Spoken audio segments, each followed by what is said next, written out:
तो दोस्तों आज हम फिर से आपके लिए लेकर आए हैं देश दुनिया की सभी ताज़ा बड़ी खबरें। फटाफट एक एक कर विस्तार से आज आपको बताएंगे, तो वीडियो को अंत तक जरूर देखें। दोस्तों वीडियो बनाने में हमें काफ़ी मेहनत लगी है, तो वीडियो को दिल से लाइक कर दें। या दोस्तों पहली खबर में आपको बता दें कि एमएसपी की गारंटी को लेकर किसानों से मोदी सरकार को लगा बड़ा झटका। 3 अगस्त से देश में फिर से शुरू होगा किसान आंदोलन, मोदी सरकार को देश में किसानों से बड़ा झटका। वहीं आपको बताएंगे दोस्तों कि श्रीलंका ने मोदी से की गद्दारी, एहसान फरामोश निकला श्रीलंका, चीन के जासूसी जहाज को भारत के नाक के नीचे आने की दी मंजूरी। वहीं आपको बताएंगे दोस्तों कि देश के पूर्व गवर्नर रघुराम राजन ने मुसलमानों के समर्थन में दिया बड़ा बयान। बोले मुस्लिम समुदाय को दोयम दर्जे का नागरिक बनाने के प्रयास से देश का होगा विभाजन, याद रखे मोदी।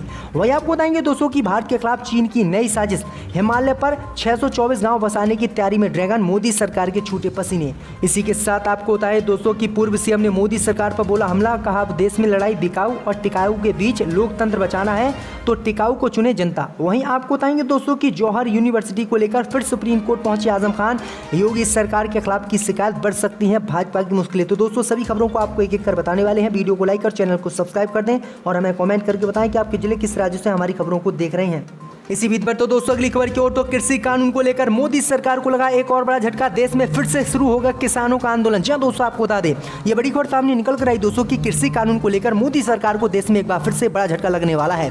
दरअसल आपको बता दें कि एमएसपी की मांग कर रहे किसानों ने एक बार फिर से किसान आंदोलन देश में शुरू करने का ऐलान कर दिया है। दरअसल आपको बता दें कि एमएसपी की मांग कर रहे किसानों ने आज पंजाब में रेल को रोका है। 3 अगस्त को फिर से पूरे देश में किसान आंदोलन करेंगे। वहीं आपको बता दें कि संयुक्त किसान मोर्चा ने देशव्यापी विरोध का ऐलान किया है। वहीं आपको बता दें कि संयुक्त किसान मोर्चा ने साफ ऐलान किया है कि मोदी सरकार ने जब किसान आंदोलन खत्म करवाया था पूरे देश से, तब मोदी सरकार ने कहा था कि एमएसपी की हम कानूनी गारंटी आपको देंगे, और जो किसानों की मांगे थी वो भी मोदी सरकार ने मानी थी, लेकिन अभी तक कोई भी काम मोदी सरकार ने इस पर नहीं किया है। इससे किसान बहुत ज्यादा नाराज हैं और फिर से किसानों ने एक बार फिर से देश में आंदोलन करने का ऐलान कर दिया है और 3 अगस्त से पूरे देश में किसान आंदोलन फिर से शुरू होने वाला है और मोदी सरकार की मुश्किलें अब फिर से बढ़ने वाली हैं। आपकी क्या राय दोस्तों कमेंट में हमें जरूर बताएं। इसी बीच पर तो दोस्तों अगली खबर की ओर, तो श्रीलंका ने मोदी सरकार से की गद्दारी, एहसान फरामोश निकला श्रीलंका, चीन के जासूसी जहाज को भारत के नाक के नीचे दी आने की मंजूरी। जब दोस्तों आपको बता दें कि कंगाल हो चुके श्रीलंका को भारत ने करीब $4 अरब की मदद सिर्फ इस साल जनवरी के बाद पहुंचाई। बावजूद इसके भारत का ये पड़ोसी देश एहसान फरामोश निकला और भारत के दुश्मन को भारत के पीठ में खंजर भोंकने के लिए अपने घर में बुला रहा है। भारत की चेतावनी के बाद भी श्रीलंका ने चीन के जासूसी जहाज को अपने बंदरगाह पर रुकने की इजाजत दे दी है, जिसको लेकर भारत ने सख्त ऐतराज जताया है। श्रीलंका सरकार ने चीन के जासूसी जहाज, जिसे चीन ने रिसर्च जहाज नाम दिया हुआ है, उसे अपने हनबनटोटा बंदरगाह पर आने की इजाजत दे दी, वो भी तब जब भारत ने श्रीलंका को इस तरह के कदम उठाने से परहेज करने को कहा था।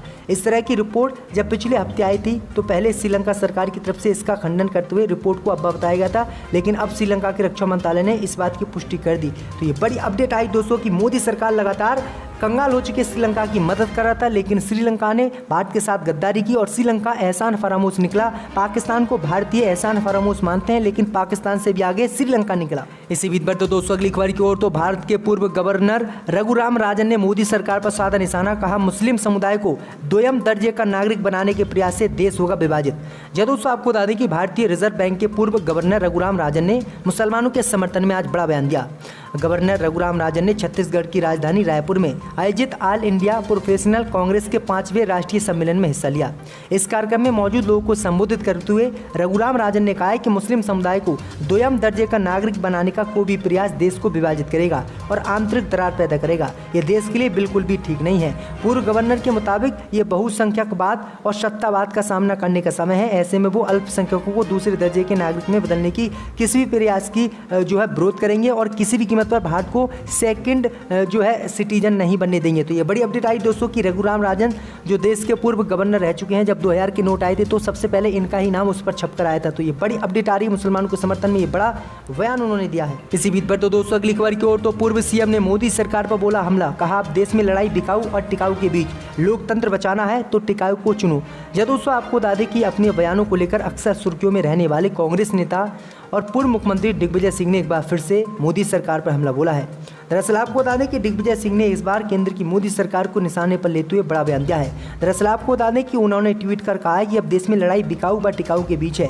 लोकतंत्र बचाना है तो टिकाऊ को चुनो। ये बिकाऊ लोग जो जनमत को बेच रहे हैं, इनसे देश को बचाना है, क्योंकि ये पूरे देश को बेच देंगे और लगातार देश की संपत्ति भी बेची जा रही है, जिसे हम अपनी आंखों से देख रहे हैं। वहीं आगे उन्होंने मीडिया पर भी निशाना साधा कि मीडिया लोकतंत्र को बचाने के लिए आगे आए और अपना मौन जो बीजेपी के खिलाफ धारण करे हुए है उसे खत्म करे। इसी बीच पर तो दोस्तों अगली खबर की ओर, तो भारत के खिलाफ चीन की नई साजिश, हिमालय पर 624 गांव बसाने की तैयारी में ड्रैगन, मोदी को झटका।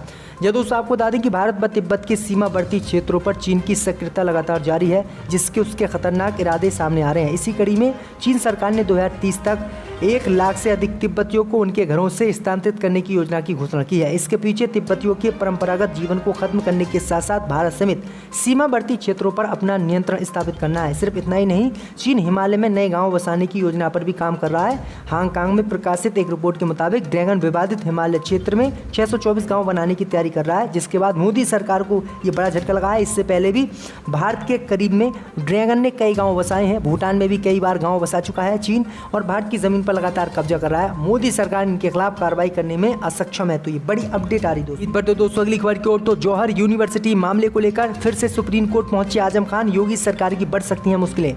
यह दोस्तों आपको बता दें कि सपा नेता और रामपुर शहर विधायक आजम खान की मोहम्मद अली जौहर यूनिवर्सिटी के कटीले तार हटाने में देरी बढ़ती जा रही है। ये आरोप लगाते हुए यूनिवर्सिटी के संस्थापक आजम खान ने फिर सुप्रीम कोर्ट जाने की बात कही है। हाईकोर्ट के आदेश पर प्रशासन ने जौहर यूनिवर्सिटी में मई में शत्रु संपत्ति की जमीन पर कटीले तार लगा दिए थे। इसके विरोध में आजम खान ने सुप्रीम कोर्ट में याचिका दाखिल की थी।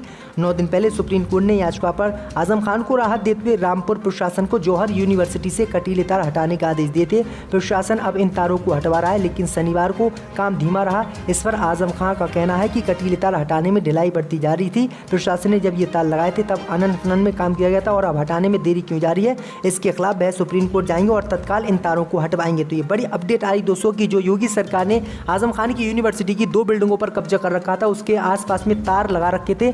अब उसे हटाने में आनाकानी प्रशासन कर रहा है, क्योंकि योगी सरकार का उस पर दबाव है। इसी बीच पर तो दोस्तों अगली खबर की ओर, तो लुलु मॉल में नमाज पढ़ने वाले बोले कोई मार देता इसलिए नहीं आए थे सामने। यह दोस्तों आपको बता दें कि उत्तर प्रदेश की राजधानी लखनऊ के लुलु मॉल में नमाज पढ़कर माहौल बिगाड़ने के आरोपी जमानत पर रिहा हो गए हैं। जेल से बाहर आए मोहम्मद इरफान, सऊद और आदिल ने रविवार को आज तक से बातचीत की। उन्होंने बताया कि 12 जुलाई को तीनों मॉल घूमने गए थे। शाम को नमाज का वक्त हुआ तो वो जगह ढूंढने लगे। इस बीच एक शख्स वहां नमाज अदा करते दिखाई दिए। इसके बाद उन तीनों ने भी मॉल के एक कोने में नमाज पढ़ी। तकरीबन 4 घंटे तक तीनों मॉल में रहे। उन्होंने कुछ खरीदा नहीं, लेकिन वहाँ खाना खाया और घूमे। जमानत पर छूटे आरोपियों ने बताया कि नमाज एक कोने में अदा की गई थी और करीब 5 मिनट तक पूरी नमाज पढ़ी। वहीं नमाज पढ़ने की गलत दिशा को लेकर बताया कि नमाज के बाद दुआ के वक्त घूमकर बैठा जाता है, इसलिए लोगों ने उसे गलत तरीके से बयां किया। इरफान ने बताया कि तीसरे दिन वीडियो वायरल होने के बाद वो तीनों डरे हुए थे कि कहीं उन्हें कोई मार ना दे, इसलिए वो सामने नहीं आए। इसी बीच पर तो दोस्तों अगली खबर की ओर, तो इलाहाबाद हाई कोर्ट ने योगी सरकार को लगाई फटकार। कहा एक बार कोरोना से संक्रमित होने पर मृत्यु की वजह कुछ भी हो, मौत कोरोना से ही मानी जाएगी। जय दोस्तों आपको बता दें कि इलाहाबाद हाई कोर्ट ने एक अहम फैसला सुनाते हुए योगी सरकार की मुसीबत बढ़ा दी है। इलाहाबाद हाई कोर्ट ने एक अहम फैसला सुनाते हुए कहा है कि एक बार कोविड-19 के तौर पर मरीज के भर्ती हो जाने पर उसकी मौत की चाहे कोई भी वजह हो, लेकिन उसकी मौत अन्य बीमारी से नहीं मानी जाएगी। फिर चाहे हृदय गति रुकने या किसी अन्य अंग के काम न करने के कारण मृत्यु हुई हो, उसकी मौत कोविड-19 के कारण ही मानी जाएगी। याचिकाकर्ता कुसुम लता यादव और कई अन्य लोगों द्वारा दायर रिट याचिकाओं को स्वीकार करते हुए जस्टिस AR मसूदी और जस्टिस विक्रम D चौहान की खंडपीठ ने यह आदेश दिया है। हाईकोर्ट ने राज्य सरकार के अधिकारियों को निर्देश दिया कि वे 30 दिन की अवधि के भीतर कोविड पीड़ितों के आश्रितों को अनुग्रह राशि का भुगतान जारी करें। अगर एक माह में राशि का भुगतान नहीं किया गया तो 9% ब्याज सहित भुगतान योगी सरकार को करना होगा। तो बुरी तरह से योगी सरकार अब इस मामले को लेकर फंस गई है। इसी बीच पर तो दोस्तों अगली खबर की ओर, तो मध्य प्रदेश में निकाय चुनाव में आप एवं AIM तीसरी राजनीतिक शक्ति के रूप में उभरी। कांग्रेस और भाजपा को झटका। जय दोस्तों आपको बता दें कि मध्य प्रदेश में हाल ही में हुए स्थानीय निकाय चुनाव में आम आदमी पार्टी ने महापौर की 1 एवं 40 पार्षद सीट जीती, जबकि ऑल इंडिया मजलिस इत्तेहादुल मुस्लिमीन ने 7 पार्षद सीटों पर जीत दर्ज प्रदेश में अपनी मजबूत स्थिति दर्ज कराई। इसी के साथ ये दोनों दल प्रदेश में तीसरी ताकत के रूप में उभर कर सामने आए। अब तक प्रदेश में बहुजन समाज पार्टी एवं समाजवादी पार्टी ही तीसरी ताकत के रूप में जाने जाते थे।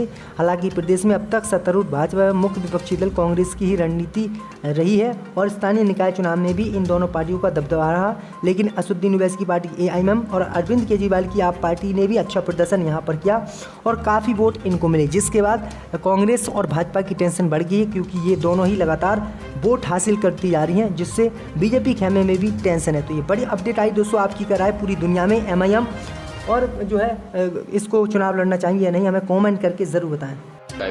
विदाउट एनी विजन, चाय पे चर्चा, चाय पे